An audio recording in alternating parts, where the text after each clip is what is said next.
Hello, everybody, and welcome back to the I Got a Girl podcast. And today I am so excited to introduce you to my dear friend and peer in business, Jennifer Nichols. And man, if you have not met this woman, you just listening to this alone is going to make you want to click the button to get on a call with her because her energy is electric and attracting and all that magnetic and all that good stuff. So I'm just going to hand it to her and have her tell you a little bit about herself. So Jennifer, thank you so much for being here. I'm so excited to have you here. I'm so excited to be here. This is going to be so much fun. Right. Um, hey everybody, I'm Jennifer Nichols, and I totally every day, every minute of every day, believe in taking the WTF out of life, but I'm programmed to take it out of social media. I want to make things easy for Yes. all of us. And why? Why should we give any permission to anything in our life that is a little bit harder than it needs to be? So I believe in simplifying, making things easy, and just getting it done because we all wear way too many hats. But speaking of hats, Hmm. you can see that I love hats. I am a Yes. chronic cursor and an obsessive coffee drinker. So they're the things that you really need to know, which is probably why I have so much energy whenever you're on Zoom with me. So yeah, we're if you are on YouTube, you're catching the video. If you're not on YouTube and you're catching this on the podcast version, you gotta we'll make sure that if you look at the picture of her, she'll have a hat on, so you'll see it. But catch us over at YouTube at my channel there, and you can see the amazing hats that she's got back on the wall here. And it's funny, I think when we first met, I just went through a hat phase where I have 9 or 10 hats with the brims, and actually I think I have a hat similar to what you're wearing today, which is hilarious. And I was like, oh, she's my sister from another mister. We love hats. So First of all, there's no such thing as a hat phase. There should not be a hat phase. Second of all, this is like my tried and true, like steady best friend hat. It will never yes. ever go anywhere without me, obviously. But it's like if all the other hats had to go, this one has to stay. It's got a life, it's got a history, it has a story to tell. So it knows I all the love it. secrets. It's like it's the one, it's the jam. I love it. I love it. Awesome. Okay, so you are on this thing called the I Gotta Go podcast, and as if as you know, and what people have heard through previous episodes, this is all about that story where women have lived this I Gotta Girl life from complete control. Most likely it came from survival and fear. Mine started at 7, and where it was like mom passed away and dad was very busy and all the siblings were busy and I'm the baby of all of them. So it's like, well, nobody's around and I gotta eat, so let's figure out how to cook. Oh, wait, I got to figure out how I need clothes for school. Oh, I got to get to school. Let's figure out how to find what bus I'm supposed to take, and all that stuff started happening at an early age, which is such an amazing thing because it gave me this fierce independence, and I survived an amazing life, created an amazing life until I realized that there's missing pieces from that life that was being blocked from that control, blocked from that holding on so tightly to that wheel of fear and survival, and finally learned that if I let go, let God, let universe, whatever you believe in, then love starts to come in, like true love and compatibility and compassion and compatibility. And then things like your business and all these other things started to explode because I was letting go of what I thought things were supposed to look like, right? So today I really want to just dive into one of your stories of where you went through something that was very much from control, survival, and fear, but you eventually let go. And what happened for you when you did that? Let's be clear. As women, we all think we've got it. And even those of us who in the back of our head think we don't have it, somebody else is in front of us going, "You got your stuff together. You know what you're doing. Wow, you're always so put together." I personally envy those women who always look good head to toe. I don't know what's going on in their heads, but I'm always envious about the fact that they stepped out of the house looking great. Because I don't have that. But I think we're all I got it girls in some Yeah. level, some way, and I think our stories do carry, but the more we hear that we have to do it ourselves, and the more we hear that we can only rely on ourselves, or the Hmm. more we hear, "You're so good at doing this," we just think Hmm. we've got to do it because we're so good at it. How do we ask somebody for help?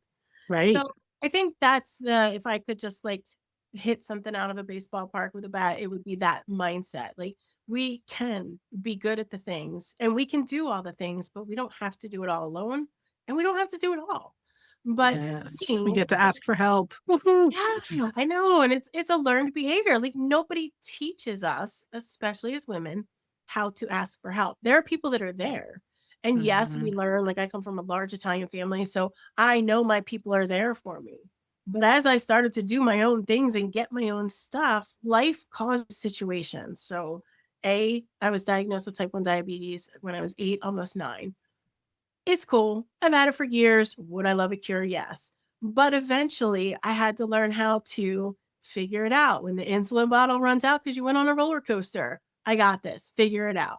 When the needle's a little crooked, I got this. Figure it out. So you just learn to just deal and cope because it's just got to be done. And it's not that you can't ask for help, but you're just like, I got to do this. I got to figure it out. Mhm. It's fine. It's my problem. It's my thing. And then when I was about 12, my dad got really sick. There Mhm. was physical sickness, but also PTSD issues that existed our whole lives. We just didn't know what it was. There was no word for it. And so I was 14, got my period. My dad was getting his first major surgery, and they were like, he could live, he could die. Maybe he'll walk again, maybe he Mm. won't. And I'm like, oh, okay. So my mom, although she's an amazing woman and a great support, she didn't need to know those things going on in my world. So I got Mhm. it. Take care Yeah, of it, I got it. thing, figured Can't it be a out. burden. Right, I figured it out, did the thing, raised myself through that moment, and didn't tell her until like 8, 9, 10 months later when it happened again. Like, and I was like, I need some stuff. What's going on? But so my life was always this cycle of like, oh, now's not the time to ask for help. Or, oh, you know what? That Mhm. person I would ask is busy. So I just learned not to ask and I just kept doing it. I'm Mhm. self sufficient, I'm independent, got a whole lot of control issues in the last 20 years I had to work through. Let me just jump in real quick because you highlighted a story that I definitely carried into my world of like I can't be a burden because there's like they're too busy. They've got too much on their plate. Like we become the parent pretty much for our parents and Mm. we don't realize it. It's not a conscious thing that we're creating. So one of the stories I carried in that I didn't discover till the past 5 or 6 years that I've been doing this work on myself is that I can't be a burden. So that is very much a large piece that created the I Got It Girl, right? Where it's like I can't bother dad. Dad's got a construction company. His wife passed away. Like my mom passed away. Like he's got all these kids he's got to take care of. And my brothers, some of my brothers were way bigger pain in the asses than me. So I became like the easy peasy kid. Now, don't get me wrong. I did a lot of things that were bad.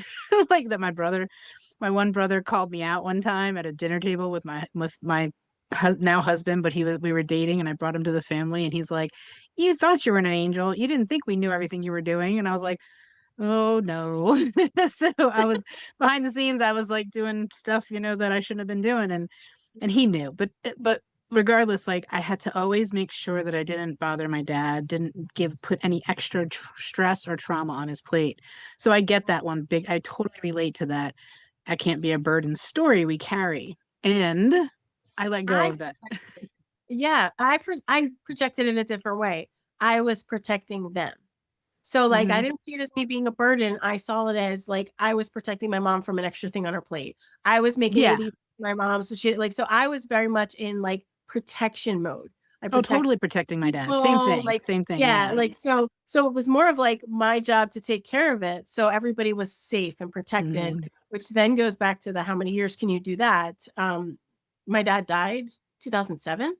And Hmm. although my whole like late teens and adult life, there was always that like again that same scenario like, well, we're gonna have to do this operation, but he might live, but he might not. But then every time he did, so you sort of get numb to that. Like you're like, all right, this is a game we play. Like okay, yeah, he might not, but yeah, he always does. So when my dad just boom up and died with no surgery, no thing, and like you're like, what the f just happened? I wasn't ready. Right. Nobody scared me. Where Hmm. was the warning? I deserve a warning. But because that happened and it was so unexpected, as a family, my brother is great guy, but an emotional basket case in every scenario, in every way, in every shape, in every form. My mom was busy on the business end of what happens when your spouse Hmm. dies. So I did the things like I called the people I knew, I called the funeral home, I did the things like all the stuff. Um, Hmm. so like it wasn't about like it was just protection. It was, can I make this easier for her? Can I be better Mm-hmm. sense for her? One less worry, one less thing. And so I've done that my whole life. And I'm okay with being the protector. But what Mm-hmm. happens when the protector needs protection? Mm-hmm. Mm-hmm. That is a You know, big piece. there's a whole so in 2010, I started being stalked by a person. Um didn't realize, again, I was like going through a divorce and my dad had just died. And yes, it was 3 years prior, but I don't care when you're daddy's girl. That's not enough time. And so, like, there was just a lot of life happening over here. So I didn't notice the red flags right in front of me. And Mm-hmm. because I was the protector and because I like always want people to see the sunny side of the street, because that's truly who I am. Like, I very rarely get down in the dumps.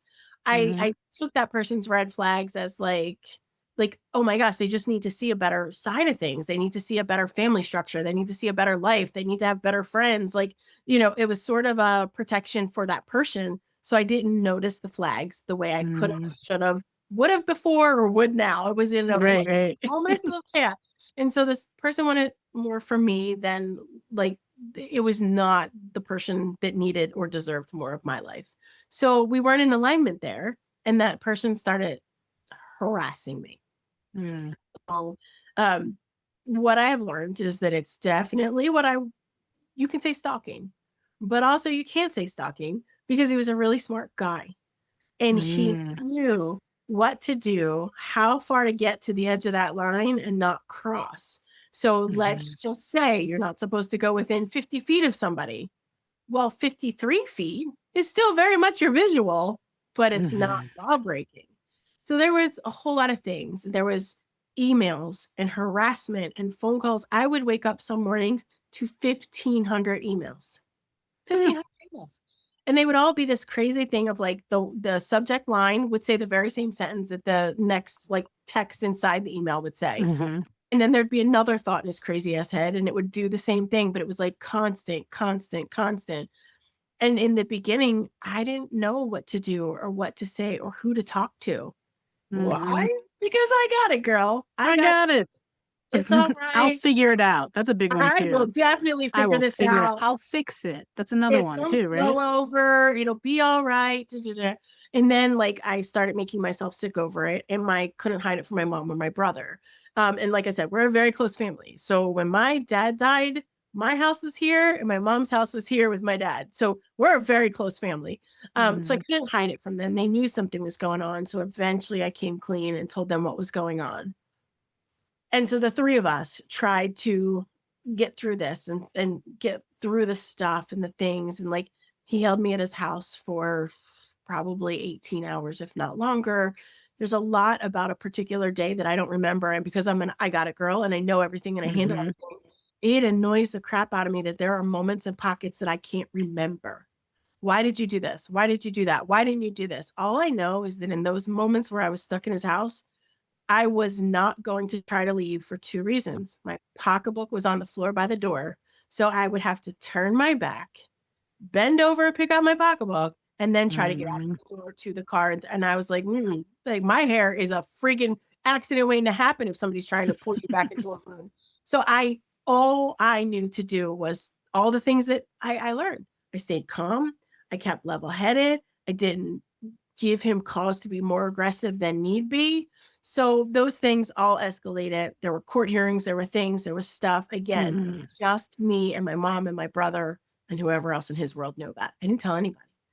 I couldn't go to court by myself because I was petrified. He would do things like leave the courthouse, but then stand on the sidewalk. And at this point, I had no protective order. So it was just intimidation. Uh, Mhm. and then finally, when he wasn't getting enough of what he wanted from me, he decided to email everybody in this networking event that like you could find people's names, emails, business. It's not hard to find people's information. Mhm. Emailed, I would say probably easily 30 people, Mhm. mostly women, but some men. And then all of a sudden I was at lunch with a friend and, person who created this networking group with me. And all of a sudden her phone started blowing up. My phone was often in my purse, so I didn't even know. But her phone started blowing up and she was like, something's going on. I gotta look. And I'm like, it's fine, I don't care. And she's like, are you okay? And I'm like, "No, I'm fine, what?" Like, "You look, you do it." She's like, "No, there's a bigger problem here." And so she was like, "You need to know what this is like, what's going on, the emails, the texts, the things." And so he outed me in the sense of like telling people these things that were not true, but his goal Mm-hmm. was to isolate me. But what Mm-hmm. actually, he broke the cord and I got a girl because I was Mm-hmm. like, oh my God, you're never going to believe what happened. You know, like, let me tell you all this stuff because he forced me to come clean. Otherwise, I don't Mm-hmm.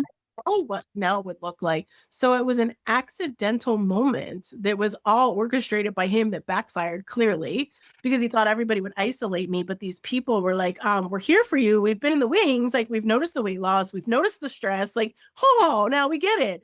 And Mm-hmm. somebody I knew, let's go get a protective order. First thing that happened was the sheriff said, "Are you sure you didn't do anything to provoke this?" Ladies, let me tell you, no, you didn't. So don't take his words or nothing. But I was so worn out already. Mm-hmm. There was no way I could have gotten further than that. I'd have been like, I got to go Mm-hmm. home and figure this out. But she was ready and she fought for me. And so those moments of other people being strong because they just took the reins because somebody said she needs it. It was beautiful and amazing. And I would have never asked. Yeah. And I just want to point out, I want to highlight, I mean, you're doing great at the story. I just want to like just jump in a couple things and pinpoint them for people because the moment that we're forced to surrender and trust someone else to help us and to serve us and support us is really huge. And we don't always like we will be really resistant to it. And I have an episode 2 that talks about surrender and surrender some more. And you know my 2024 year, and if you guys want to get that just check out episode 2 because it's about the year that forced me, like I wasn't gonna do it. Like I wasn't even 7 years into my relationship with my husband. I wasn't gonna allow him to be involved in money, and I was gonna fix everything and take care of everything. And I was doing that for the whole. I would never allow him to play any masculine energy in the role, even though he wanted to. Like I was like, no, I'm the masculine energy. I got it all taken care of. And 2024 was my year for that. And so I love that you pointed out the fact that this woman, these women, these people supported you and were like, no, we got you. And so it forces you to surrender. And the more we surrender and trust and let go, we step into receiving more love, support, and joy and help from others. So I just want to point that out because we all have these moments that really just like force us into it. So, Yeah. And I think that maybe someday in the world, there's moments that we just start to go, oh, wait, so and so did it, and this one, and this one, and this one. Maybe I could just learn to instead of having mhm. this like blunt force trauma moment that gets us to. I didn't Yes, it doesn't always have to be a blunt force trauma. yeah, like I just like we wasn't learn from that, but if we are yeah. willing to receive and learn from it, it's huge. So that it gets easier. But that's like honestly, like there's moments like that have changed our life. It's the most traumatic moments, right? That's one of the most traumatic things you've ever gone through, and yet it taught you so much, Oh my God, yes. right? Right? On this side, like A, I asked for help when I need it. B, I can't do it all by myself. And C, I literally don't know how I had the energy to do it all before because I'm exhausted. Like I just like this Right? really did. Like it covered depression, it covered strength, it covered like overwhelm and sadness Hmm. and the WTF moments of everything because I just didn't know what to do and I just kept trying. And then there was this squad of people who had answers right under my nose and I didn't know it. But if I would have said, hey, I need help with it. So if anybody ever says, what can I do for you? Is there anything you need? What's your number one ask? Whatever the way they phrase it is, give it to them. If they Yes. can, let them help. If they can't, maybe they know somebody who will. So I would just say, just answer the question. Don't say, I'm fine. Everything's Oh, good. the fine word. Right? The We use it in arguments as women. Men should mm, know, but they don't. We use it as a defense mechanism and we use it as a reminder like, oh no, I don't need your help. I'm fine. I did this last week. I'm fine. Doesn't matter. So I am so blessed real that quick, you've heard what that stands for, right? The fine word. Have you ever heard what no, the okay, uh-uh. so my one friend's like 30 years Alcoholics Anonymous recovery. And she goes, yeah, she's like, it's fucked up, insecure, neurotic, and emotional. So when people say I'm fine, I was like, I love that. Yeah. Yeah. She's I got it. Like, I got it. obviously, I Yeah, got it. okay, you're Yeah. fine. Sure you are. So, Right? all Yeah. So I right, really so do try not where to did say mine anymore. so where so now fast forward to what Mhm. is that what did you learn from that? What did you grow from that? Like what isn't how do you see that reflecting and how that changed your life after It that? gave me my voice. I mean, I was Italian, I was bossy, I was verbal, but I wasn't talking. I Mm-hmm. wasn't sharing, but it gave me my voice. There will never be a moment where somebody will be able to silence me again. Never. Amen. I don't care if we're talking about shoe sizes. I don't care if we're talking about hats. I don't care if we're talking about moments that are dangerous. Nobody gets to silence me ever again. And I thought I had that strength, but when it was tested, it didn't have the Mm-hmm. stamina for that strength. Like it was too hard alone. And so that's the one thing. Like nobody will take my voice. The other thing is that life doesn't need to be this complicated. And more than anything, if if anybody I know is going through it, it has to come up and it has to come out. The Mm-hmm. power we give any situation, even if it's not somebody stalking you or abusing you, the power we give any situation is not talking about it. Putting it in the closet with all the other thousands of skeletons from when we were sneaking out and our brothers knew what we did, all the stuff. There's no room in that closet anymore. So what we need to do is just say, hey, this is it. This is my money Mm-hmm. problem. This is my life problem. I mean, I was flat broke because I wasn't working. I gave up my entire business because Mm-hmm. of fear. And I wouldn't go anyplace alone. Nobody deserves to have that power over me ever. And I gave it Mm-hmm. Mm-hmm. because of fear and because I was alone. But Yeah. also, those moments, if we talk about them, they are never as big and scary. They are never insurmountable. And Mm-hmm. I like I said, I went through many attorneys. Finally found one that was a badass, feisty piece of dude that I have ever met in my life and maybe a little downright evil on the, didn't hurt me but hurt them side of things. And I loved every minute of it because that was my personality for a friend or for a family member, but I didn't have it Mm-hmm. for me right then and there, and he did. He was That's all of awesome. that fight and sass that I needed, which was beautiful. And so I think that what I've learned is never let somebody silence me. I don't care if you don't want to listen, you can walk away, but I will be here on the soapbox still talking. And Mm-hmm. never letting somebody put me into it. And really, it wasn't that person. He didn't have the power. It was me. I let fear lead first, and fear Mm. not get to be the boss of me. I don't care if you take all of my clothes from me and say, well, you can't go on stage now. Bet I'm going. You all might want to turn your heads, but I am going. There will be nobody stopping me from anything because fear is literally a bullshit escape, and Mm-hmm. just find a way. There is always a way. And I'm not talking Yeah. fight or flight, somebody's got a gun to your head kind of fear. I'm talking about the everyday stuff we put ourselves into in fear mode. Like, oh, I'm not a speaker. I'm scared to do that. Or, oh, no, we're going to do that because we And don't have. I would love to highlight something that you just said too about the um I call it radical responsibility for self. And we can sit there and go, what a jerk, and I can't believe he did that to you, and I can't believe that, all these things like he, right? And Mhm. there's a point in life and in the moment, yes, you get to be like, what a jerk. But afterwards, you go, I allowed it. And not from blame or shame. I want to be really clear on this. Radical responsibility, when I talk about that, and you're going to hear it in multiple episodes, it's about taking responsibility for what you allowed, for what the choices you made, for what you the what you are willing to receive, release, all the different things, like everything in life. If we take radical responsibility for that and we own that, that's us taking our power back, right? That's like identifying where we lost and we let go and we allowed someone to do stuff that was not aligned with us, that was not respectful, that was not like appropriate. Doesn't forgive him for what he did or what he has, like who he is, but what it does is it takes your power back. It's kind of like that. A lot of people talk about forgiveness. Like forgiveness isn't for them. Forgiveness is for you to be able to let go and release and move on. And I think really, really pounding into the fact that when we take radical responsibility and knowing that like no one can make us feel any way, do anything to us unless we allow it.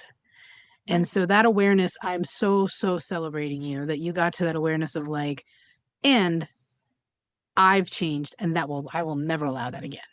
So No. Yeah, I don't I look back and I loved who I was then, but I love who I am now 1,000 times more. yeah, And it makes me yeah. tear up. Yeah. Please But like let I it always let it loose. say, Tears are good on this podcast. right? Um, so there are things, there are moments. No. I mean, he was batshit crazy, probably still Mhm, is. Thankfully, I don't hear or know anything, and that's okay. But now I've written books. I was silent on social media when I went through all this. There's nothing silent about me now at all. There's pictures, there's things, there's stuff. And there will be no power to silence me, not by him or anyone else. And if he came mhm, back again, I know what to do. I know mhm, who to talk to. I'm stronger. And don't get me wrong, like it was hard. The court systems don't know what to do with stalking. They barely know what to do with domestic violence or sexual assault, but they sure as shit don't know what to do with stalking. Well, stop mhm, reading the emails. Okay. But when you're an I got mhm, it girl, you read those texts and you read those emails because you tell yourself there's a little nugget in there that you can use to keep yourself safe. Like, okay, mhm, he knows I'm going to Walmart. I won't go to Walmart. Like something. And it's all a lie I told myself for safety. But the point is that it was me staying quiet, which was not a requirement for him doing what he did. It was my mhm. response mechanism for taking care and protecting my family. Absolutely. It's your So survival there mechanism. You right. needed to do what you needed to do at the time to Yeah. survive. And like, I want to thank you for pointing that out. I really want to point that out again. Sorry. I got to make sure that like the nuggets you pull out, that, like people understand that we create some survival mechanisms at very young children, actually, too. And whether it doesn't have to be, it can be like so simple as the I Got a Girl being created because it's a survival mechanism. For me, the biggest, most surprising one that people hear from me is I had 30 years of on and off bulimia because I had to manage my emotions. And the only way I could manage my emotions was through okay, I feel alone, I feel painful, this and that binge. And then the purging was let me get my anger out, let me get my frustration out because nobody ever helped. Like I didn't have the opportunity to be angry or frustrated or let my emotions out with anybody. There was nobody there. And so we create these what look bad survival mechanisms. Why didn't you walk away? Why didn't you just like da da da da, Jennifer? But you knew that if you went to get that purse from that thing, something worse could have happened. So the brilliance of our intuition. Whew, when we follow our intuition, that's how you survived that situation and became out better on the other side. And so I really want to make sure people don't go into blame or shame for their choices, but know that have survival mechanisms that got you to where you are today, and we get to choose different moving forward. And sometimes those survival mechanisms are just learned behavior. Like, you learned how to manage your emotions because you didn't see an example of somebody doing the emotions in front of you Right. because everybody was busy. Like, that doesn't mean that they were being hurtful. It just Feelings? What are those? We don't want right? those. Yeah. And so, like, kind of like with my family, everybody always says we're yelling. No, we're not yelling. We're just excited about everything because we're young. Yes. Like, but like other people see that as a yelling household. No, we will yell from one room to the next and you're going to hear us. But it's learned behavior. It doesn't always mean like there is survival that comes from that in the sense of how we develop our coping mechanisms and our processes and who we are Hmm. and what we accept. But it doesn't mean necessarily that there's a thing or a spot to put a blame on. It just is sometimes. I mean, there's trauma Hmm. in many situations, but Hmm. sometimes it's just a behavior in the very same way we learn to tie our shoes. And Yeah. it's also like, there's nature versus nurture, but we are born with certain things. Our brains work certain ways, our bodies tell us certain things. So there's a lot to go through with that stuff. But the point is that asking for help, Hmm.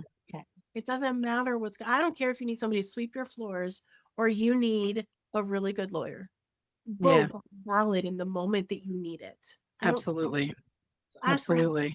And it's not mean and it's not clingy. And truly, I think never will I say this to his face.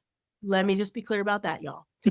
I thank that crazy ass person for the experience that he put me through because I am a better mom, a better wife, a better business owner, a better daughter because I'm never keeping that shit from my mom again. And that Hmm. sounds weird, but she's my best friend. And also, I am a better support for other friends. Like this Yes. brought me to an amazing relationship with domestic violence centers. It brought me to being a sexual assault advocate and going into emergency rooms with other women. I would not have thought to do that once upon a time in my life. So it's give any of that back. I wouldn't have it without that experience. So I'm not giving that experience back because this woman today is a badass and she does her Okay. shit. That's it. Speaking about being a badass, I want to, for the sake of time, I want to make sure we talk about how that's created the business you have today and what you do for people, because I think it's awesome. One of the biggest fears that I run across with people is like the fear of being seen, right? The fear of like clicking the live button on Facebook is as bad as a lion chasing them in a bear trying to attack them. Like the brain and the body doesn't know any different than you want me to go live on Facebook? That's What? So I joke around like it's we so all of this has fed into this beautiful business that you have. So tell us more about what you do for people in your business and how this impacted that. let me just say this business is an absolute freaking accident. Because it was That's not at awesome. all the business that I owned or the training that I had or the skill set that I wanted, needed, or offered people. But this business existed because I needed money. And the best place to hide is in social media land. I loved the science and I was learning it for my business that I closed while I was going through all this with the crazy person. Mhm. But when I was like, what do I do now? Being in public was freaking scary. And I was like, not doing it. So I was like, social media, I could maybe do that. Everybody else hates it. I got this. And so I had a few friends, close business people that were like, we're not doing that. But if you think it's going to work, go ahead. Probably just a fad. Give it a try. One of those people is still with me after all this time. Oh, love Yeah. that. And so it started with me hiding. If you God forbid, I don't necessarily encourage you to, but if you went back and looked at my social media posts from like, you know, around 2013 or 14, there's not me. There's a lot of pretty quotes and there's a lot of things that are like surface level over here, but Mhm. not me. Or it's me with like this. You can't really see my face or something's covering some of it because I was scared to death With of good showing reason. up. Right, like, of showing up. I didn't have necessarily all the fears that some women that work with me now have about like, oh, and I lose 10 pounds or, oh, people are going to think that I don't know what I'm talking about or imposter syndrome. It wasn't those things, but it literally was hiding. And when we take all the reasons we're hiding off the plate, hiding is the Hmm. reason most people don't show up on social media. They're hiding from feeling like they have too much to do or that they don't know how to, or that they're going to look dumb. Not true, ladies, just saying. But so this business started with let me just be behind the screen and do all the things for the people. Hmm. And I was like, oh, look at me, I'm still hiding. And then there was a photographer friend of mine who was like, there's never any photos of you. And I was like, damn straight, there's not. And she was like, why not? And I was like, nah, that's a story. And then I told her everything. And she's like, oh, okay, I get that. She's like, but what if? And I was like, no, no what ifs. I had to be coached through. And she's like, just give it a try. She went so far and was so amazing and so gentle with me. And she said, come to the studio. Let's do the photos. If you hate them and never use them, I won't charge you a thing. But I think you're gonna love them. And damn it, I did. I Yeah. loved every minute of it. And it was fun and I felt safe and I felt pretty and I was excited. And that is the only reason I can tell you all that I started showing up on social media as me. Mm, She broke mm, like another layer and mhm. encouraged me to move past. And then I was so excited. And also I'm cheap. So I paid for it. I'm using it. So I was like, here we go. And that's how it started. And then my business started to evolve when people heard my story and they understood that the place they can be safe with their fears, their worries, their concerns is here with me. And we can work Mhm. any roadblock in their personal life or in social media worries, concerns, fears, or WTF moments that Mhm. is blocking them. And Mhm. I get it. I know what hiding looks like. So you can't hide from hiding for long when you're with me. Let me be No. clear, but you can't hide for long. And it's just been such a joy. I love it. Aw. I Love love that. I love that. And I love what you do for them. And I love that you have come from this extreme adversity that happened in your life and has created, like you can see over the years, all the little gifts that came out from that thing that happened for you, not to you. And I know in the moment we're like, why is this happening to me? And then later on it's like, oh, now why I see why that happened for me because it's given me all these gifts and everything. And you are just need to shine your light way more I know you're already doing it a lot, but way more. That's why we have you here. Got it. Like post 2010, you and I would have never met. Like Right, all right. this, like, well, when it wouldn't have worked. So, So yeah, I'm on thankful that for. note, how can the two things? One, first tell them how they can find you, and then I want you to leave them with one final like nugget of wisdom that you just don't want them to ever forget. And I know there's a lot we covered today. Gosh, we hit so many great points. But where can they find you if they want to stay in your world? Ooh, okay. So, social media everywhere. I'm either Go Jennifer figure. Nichols, right? I'm either Jennifer Nichols or Bloom and Hustle. So one of the two places. You can always find me there. My favorite place is LinkedIn, but you don't have to find me Okay. there. And then my website, which is going to be in the comments, all that Yeah. stuff that I'll Jackie drop does all with that for you food. guys. Yep. Yeah. And the one, oh my gosh, the one nugget, I would say, don't be silent. Yeah. However you analyze that as you, just don't be silent. I don't care if you write a book. I don't care if you tell your mama. I don't care if you offer helping a friend because you thought you shouldn't speak up, but you did. Just don't be silent. Silence is not going to be helpful. And it's very interesting because just yesterday I had a conversation in so I was doing a workshop for someone's group and I had no idea where the authenticity workshop was going to lead us, right? And one of the biggest things that was pointed out is that they can be authentic in groups like this and us and like the world of women that are in this world of business and entrepreneurship. And we are definitely like we wear the hats to be there for each other, right? And then they were like, but you know where I can't be authentic is my conversations with my husband or my partners. We had a 40-year marriage, 25-year marriage, 15-year marriage, 10-year together. And they had good relationships. Like they were solid marriages, but yet they go, and I still hide myself. I still hide my voice. Because one was like, my husband doesn't know what I do like fully. He doesn't get it. And he's like, because he doesn't ask me. I said, do you tell him? He's like, well, he doesn't ask. And I'm like, but do you tell him? Like, they're not designed like we are. We're designed to like ask questions and dig in and this and that. They're not designed to do that. So you got to just be like, so today I had this amazing conversation with these women. We talked about this. And then you came up and oh my gosh, it was so much fun to tell them about how so I'll like throw out, and whether my husband responds to me or not, like I don't care. Like I just want to tell him, and he listens. He's so funny. My husband will like we could reiterate word for word what I say, but he'll have no response except "That's great, honey." And I'm like, I want more. Right? I used to get frustrated with him. Now I love it because I know he's listening, and I know he's growing from what I'm sharing with him, and I know that he supports me and he loves me for it. And I feel like I'm sharing my world with him. Now, does he wear the hat that I have these kind of conversations like me and you are having today? No, he doesn't wear that hat for me, and that's okay. So don't be silent. I want you to take what Jennifer said and expand that into don't be silent in your relationship. Don't be silent in your friendships. Don't be silent in the work that you do. Don't be silent in the world if you have a story to share, like Jennifer just shared with you. That is a vulnerable story to share. And now she freely shares it because she's gone through some stuff. She's worked through some stuff.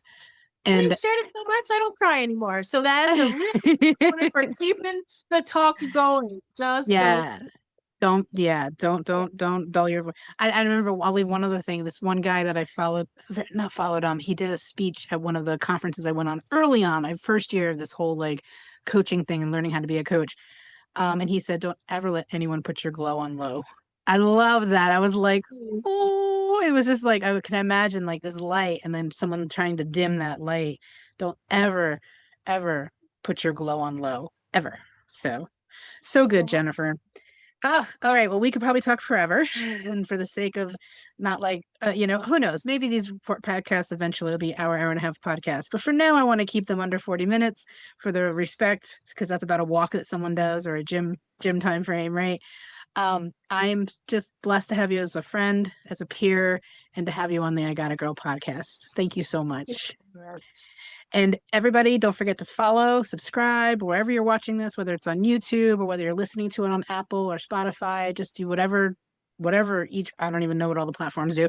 So whatever, so that you can get notified when the next amazing woman like Jennifer shows up on the next episode. So thank you so much.